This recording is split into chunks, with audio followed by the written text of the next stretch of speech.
Дури 290 милиони евра лани македонците потрошиле за шопинг во странство преку кредитни и друг вид на картички, велат податоците од Народната банка.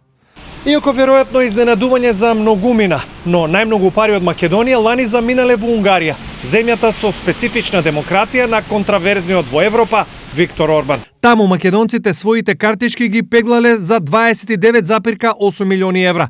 Втора е Грција со 29,1, речиси 29 милиони се потрошени во Велика Британија, 18,3 во Бугарија и 17,5 милиони евра во Србија. Зошто Унгарија се појави како земја каде сме потрошиле најмногу пари? Трансакциите во Унгарија се направени на виртуелни места, што значи станува збор за онлайн плаќање. Предпоставка е дека плаќањата најмногу оделе за авиокомпанијата Визер, но голем дел се и за големите интернет продажни места. Во сите други случаи во споменатите земји, плаќањата биле претежно физички и на лице место.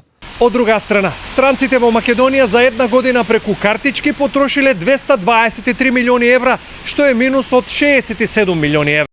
Повторно, според податоците на Народна банка, најмногу кај нас трошеле граѓани на САД, Германија, Швајцарија и Италија.